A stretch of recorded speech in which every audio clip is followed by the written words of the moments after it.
Assalamualaikum warahmatullahi wabarakatuh. Senang sekali bisa kembali bertemu dengan kalian semua meskipun tidak dalam kondisi yang langsung. Alhamdulillah sudah 7 pekan kita melakukan kegiatan PJJ ini. Mudah-mudahan kalian senantiasa semangat, tidak menurunkan semangat kalian untuk terus belajar dan terus belajar gitu ya. Semoga juga kalian dalam kondisi yang baik.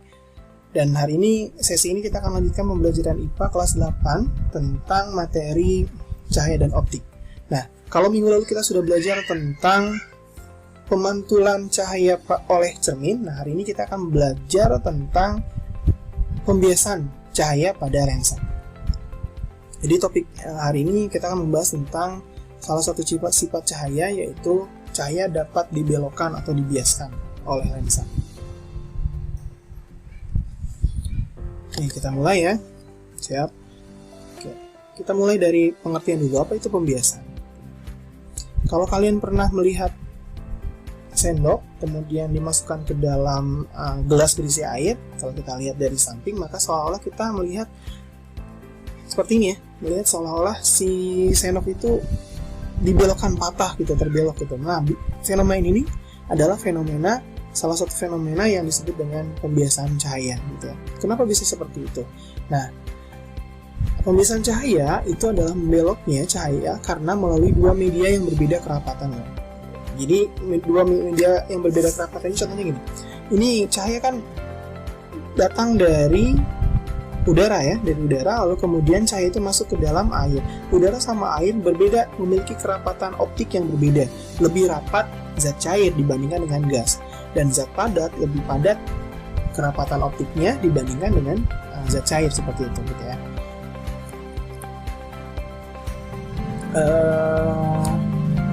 Pembiasan cahaya ini diteliti oleh Snellius sehingga dia mengemukakan tentang hukum pembiasan cahaya.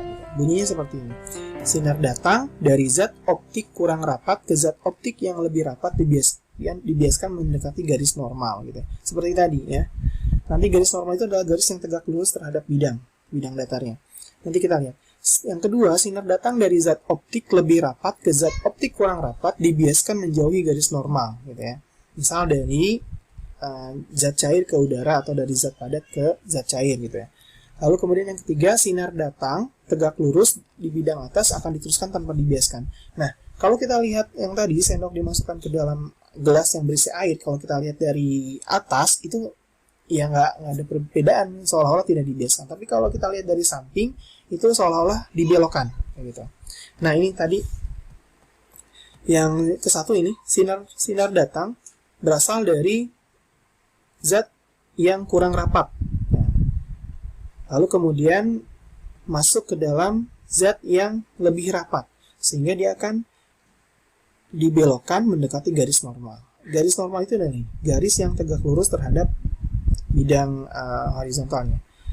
Nah, ini yang kedua, jika sinar itu datang dari zat yang lebih rapat optiknya ke zat yang kurang rapat, maka dia akan dibelokkan menjauhi garis normal. Sementara kalau kita lihat, kalau sinar itu datang dari tegak lurus terhadap garis normalnya, tegak lurus atau sama dengan garis normal, maka akan diteruskan tanpa dibelokkan. Kayak gitu. Itu hukum dari Snellius. Nah, ini bisa menjelaskan tentang berbagai macam pembiasan atau pembelokan cahaya gitu ya. Ini contohnya. Ini pembiasan atau pembelokan cahaya pada lensa ya. Nah, kita lihat ini cahaya, kemudian dia akan dibelokkan. Ini kan cahaya berasal dari udara ya, yang kerapatannya lebih kecil dibandingkan dengan zat padat. Maka dia akan dibelokkan mendekati garis normal. Ini garis normalnya. Nah, ini kan harusnya kalau lurus kan begini ya. Nah, tapi karena ini dibiaskan, maka dia akan dibiaskan mendekati garis normal. Mudah-mudahan bisa dipahami. Selanjutnya, nah kita masuk ke pembahasan tentang lensa. Nih, lensa itu adalah, ini ada beberapa jenis lensa, ada biconvex, dua lensa cembung, konkav konveks dan bikonkav. Kemudian ini ada plan itu datar, kemudian ini cekung, ini datar, ini cembung, ini cekung gitu ya. Nah, terus lensa juga memiliki bagian tipis dan bagian tebal gitu. Jadi ada bagian tipisnya, bagian tebalnya. Kita lihat seperti ini. Nah ini ada tebal, tipis. Jadi ada perbedaan tipis atau tebalnya di lensa itu. Jadi sebenarnya lensa itu adalah benda bening yang dibatasi oleh satu atau dua bidang lengkung. Ya, dia ada dua benda bening, yang satunya merupakan benda bening lengkung. Nah itu disebut dengan lensa. Gitu ya. Oke, yang kita bahas pada kesempatan sesi ini adalah lensa cembung dan lensa cekung. Nah, lensa cembung itu ini, ya. Jadi dia memiliki dua permukaan benda bening yang cembung atau mengarah keluar gitu ya. Nah, kalau kemarin kita sudah belajar tentang cermin cembung, sebenarnya lensa cembung itu adalah terdiri dari dua lensa cembung yang menyatu gitu. Sehingga dia memiliki, kita ibaratkan dia memiliki dua jari-jari lensa, kemudian ada dua fokus juga, dan ada titik pusatnya, titik tengah antara cermin satu dengan cermin yang kedua gitu ya. Nah, dari sini teman-teman bisa kegambar sehingga bentuknya seperti ini ya, lensa cembung. Nah, sebelum kita membahas tentang pembentukan bayangan pada lensa, maka kamu harus memahami tentang garis-garis istimewa pada lensa cembung gitu ya. Kemarin di pembahasan pembentukan bayangan pada cermin itu terbentuk akibat adanya perpanjangan sinar atau cahaya. Jadi perpotongan itu menyebabkan terciptanya bayangan gitu ya. Begitupun pada lensa seperti ini. Nah, hampir sama dengan cermin, sebenarnya mirip. Lensa cembung itu dia positif, artinya itu lensa cembung memiliki kemampuan untuk konvergen atau memusatkan gitu. Nah, ini ya. Ini garis-garis istimewanya, ulangi lagi. Nah, apabila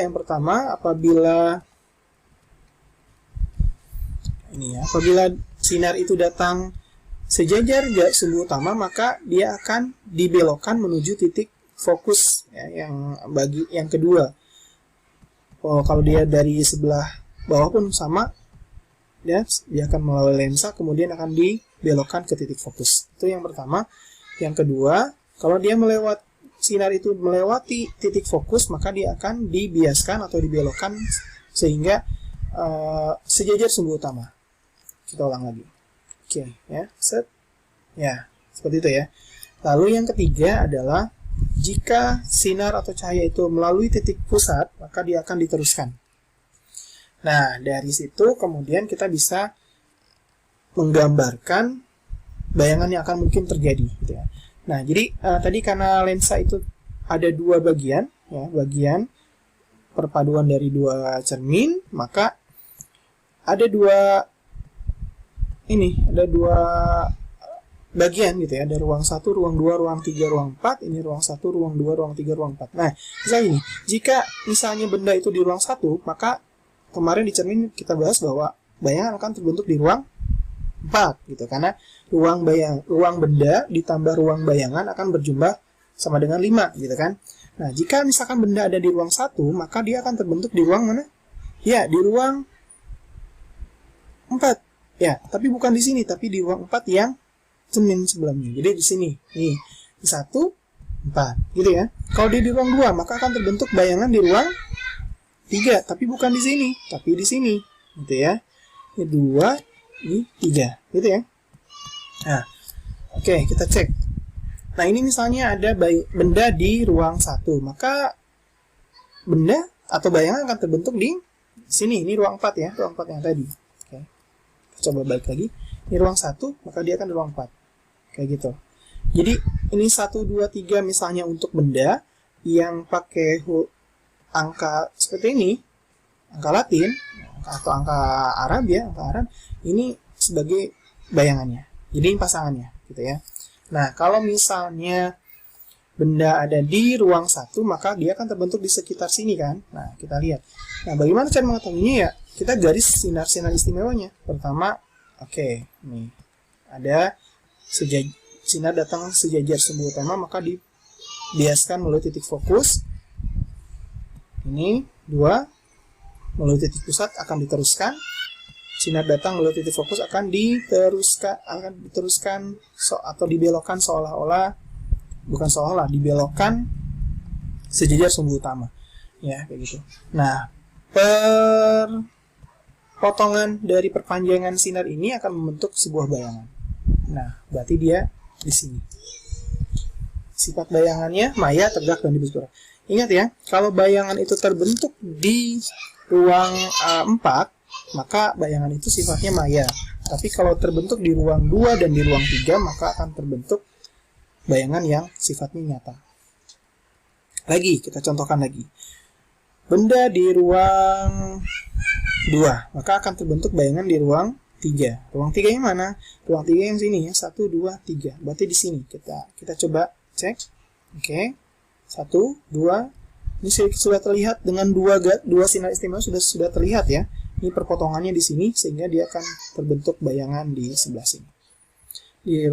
Bayangan terbentuk di ruang 3 sehingga sifatnya akan membentuk nyata, terbalik, dan dibesar.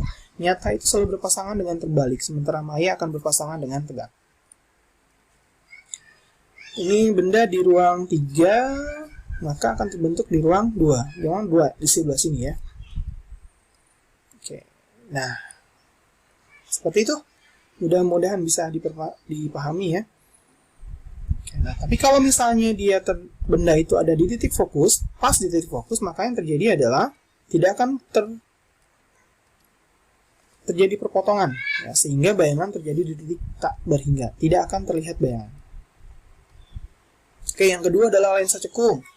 Nah, ini juga terdiri dari dua cermin cekung yang saling menyatu gitu ya. Ini juga memiliki dua bagian sehingga kita bisa dapatkan seperti ini. Nah, lensa cekung itu sifatnya negatif karena dia menyebarkan atau divergen. Oke, ini sinar-sinar istimewa pada lensa cekung. Diperhatikan. Oke. Nah. Oke. Kita ulang lagi sekali lagi, perhatikan. Oke. Ya. Oke. Ya. Tuh. Jadi misalnya gini. Nah. Benda di ruang 2 ya. Jadi sinar istimewa pada lensa cekung itu sinar datang sejajar sumbu utama akan dibiaskan atau dibelokkan seolah-olah berasal dari titik fokus. Nah, karena sifat lensa cekung yang menyebarkan atau divergen, maka dia akan ya menyebarkan atau menjauhkan cahayanya, membelokkan sinarnya ke arah yang lebih jauh lagi. Ini satu, lalu kemudian, nah, apabila sinar datang seolah-olah menuju titik fokus, maka dia akan dibelokkan sejajar dengan sumbu utama. Nah, dari sini kita sudah bisa dapatkan bayangannya, pertemuan titik. Nah, oke ya. Nah, ini titiknya. Bayangan benda di ruang 2, maka bayangan akan terbentuk di sini ya.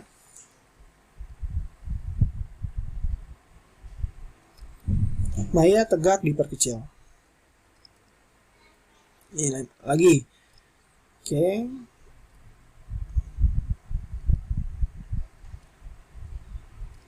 Ya. Untuk lensa cekung, bayangan yang akan terbentuk pasti selalu maya tegak dan diperkecil gitu ya. Nah, kita lihat lagi. Oke. Maya tegak diperkecil. Ya, bisa dipahami ya. Jadi khusus untuk lensa cekung, bayangan akan terbentuk itu adalah selalu maya tegak kemudian diperkecil. Bagaimana kalau benda itu ada di titik fokus? Maka yang terjadi adalah, nah, kalau lensa cekung masih bisa terlihat, tapi kalau lensa cekung tadi tidak. Maya tegak diperkecil. Jadi khusus untuk lensa cekung, bayangan yang terjadi itu selalu bersifat maya tegak kemudian diperkecil. Nah, oke, secara matematis sebenarnya sama dengan cermin. Jadi kalau misalnya dari gambar ini kita bisa sebutkan bahwa ini benda, ini kemudian lensanya. Kalau tanda positif berarti itu adalah lensa cembung, ya. Oke, ini jarak benda ke titik pusatnya kita sebut sebagai SO, kemudian jarak bayangan ke titik pusatnya kita sebut SI. Ini titik fokus, titik yang memfokuskan cahaya. Kemudian R itu jari-jarinya, jari-jari lensa. H itu ketinggian, HO berarti ketinggian benda, dan HI adalah ketinggian bayangan. Nah, rumus matematisnya sama, jadi 2 per R, 2 per jari-jari atau 1 per F, 1 per titik fokusnya, sama dengan 1 per SO tambah 1 per SI. Sama seperti cermin kemarin. Nah ini ya, ini sudah tidak perlu kita bahas lagi. Nah untuk perbesaran sama, jadi perbesaran itu adalah perbandingan antara jarak bayangan dengan jarak benda atau perbandingan antara tinggi bayangan dengan tinggi benda. Oke. Kita langsung ke latihan soal. Ini ada beberapa latihan soal. Misal, sebuah benda berada 12 cm di depan sebuah lensa cembung yang jari-jari kelengkungannya 20 cm. Di manakah bayangan akan terjadi? Sebutkan sifat-sifat bayangannya. Nah, sebenarnya kita bisa langsung menebak tanpa harus menggambarkan atau menghitung. Kalau ditanyakan hanya sifat-sifat bayangannya. Misal ini. Berada 12 cm di depan sebuah lensa cembung yang jari-jari kelengkungan. Jari-jari kelengkungannya 20. Berarti F-nya atau titik fokusnya adalah 10. Dari titik pusat ke F itu berarti ruang 1, dari F ke titik R berarti ruang 2. Nah, berarti benda ada di ruang 2, maka akan terjadi bayangan di ruang 3 atau di seberang lensanya. Oke, kita langsung saja kita coba gambar ya. Oke, kira-kira seperti inilah ya. Oke, nah ini garis istimewanya. Kalau kita gambar maka akan dia terbentuk di ruang 3, betul ya? 1, 2, 3, ruang 3. 12 cm, 20 cm. Nah, jaraknya berapa? Ini yang harus kita hitung dan kita menggunakan rumus matematis. Kita tinggal tuliskan rumusnya. Ya, seperti biasa kalau mengerjakan soal-soal hitungan fisika, tinggal tuliskan rumusan konsepnya, kemudian analisis, identifikasi angka-angka yang didapatkan, terus yang ditanyakan apa. Nah, kita tuliskan ini konsep rumusan matematisnya seperti ini, 1 per SO tambah 1 per SI sama dengan 2 per R atau 1 per F. Nah, gitu ya. Kita tinggal masukkan angkanya, jarak bendanya 12, kemudian SI-nya itu kita tanyakan, jari-jarinya tadi adalah 20. Nah, dari perhitungan ini kita bisa langsung hitung aja. Maka kita dapatkan seperti itu ya. Oke, kita tinggal samakan penyebutnya. Samakan penyebut, maka akan didapatkan 1 per SI sama dengan 1 per 60. Maka SI-nya atau jarak bayangan yang terbentuk adalah 60 cm dari lensa. Nah, karena di ruang 3, maka dia sifatnya sejati, terbalik, dan diperbesar. Gitu ya, gampang ya. Latihan soal kedua. Sebuah benda berada 15 cm di depan sebuah lensa cekung. Lensa cekung berarti nilainya negatif ya, yang jarak fokusnya 20 cm, di manakah bayangan akan terjadi. Sebutkan sifat-sifat bayangan. Tadi kita sudah bilang bahwa untuk lensa cekung, maka bayangan akan terbentuk maya, kemudian diperkecil ya. Kita cek coba. Nah, ini kita gambar dulu untuk mencari kemungkinan bayangan yang terbentuk. Ya, di sini ya, kira-kira ya. Oke, diperkecil. Maya tegak diperkecil. Oke. Nah, pertanyaannya berapa SI-nya? Untuk menjawab itu, maka kita perlu melakukan perhitungan matematis. Kita identifikasi angka-angkanya yang diketahui, kemudian kita masukkan ke dalam rumusan matematisnya. 1 per SO tambah 1 per SI sama dengan 2 per R atau 1 per F, sama saja. Kita masukkan angka-angkanya, maka akan... Nah, ini kenapa di sini minus 20? Karena memang untuk lensa cekung itu bernilai, fokusnya itu bernilai negatif. Ya. Ingat, kalau lensa cembung itu positif, kalau lensa cekung itu F-nya nilainya negatif ya.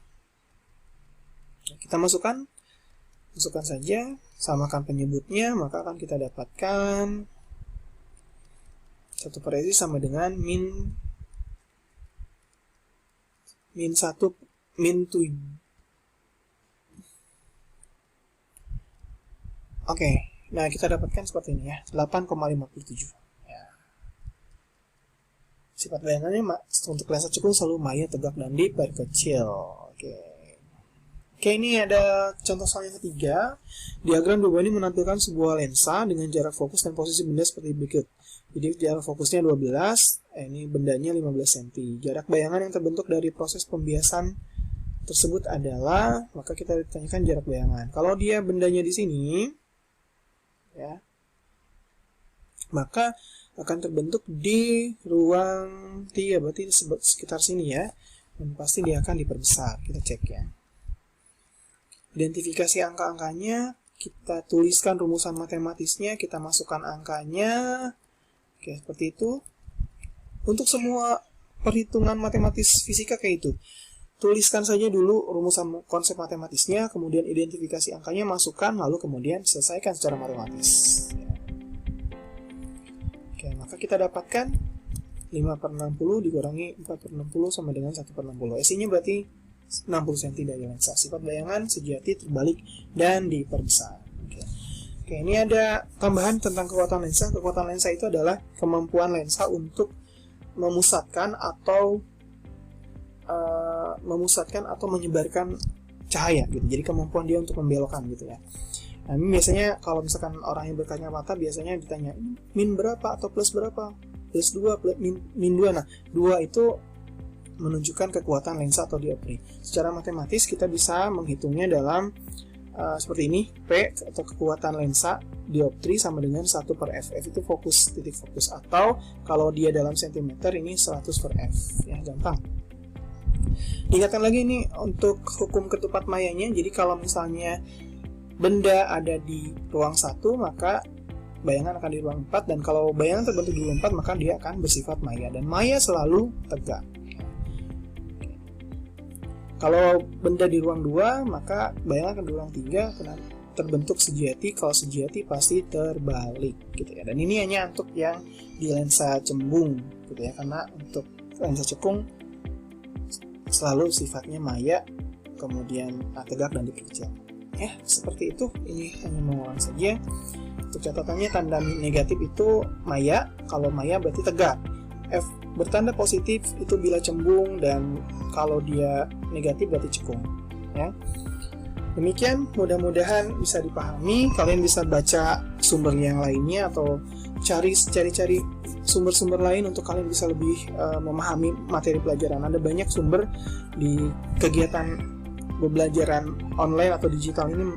Kalian juga sudah mulai terbiasa untuk mencari literatur-literatur yang baik dalam porsinya dalam konteks pembelajaran ya. Terima kasih, salam semangat buat kalian semuanya. Assalamualaikum warahmatullahi wabarakatuh.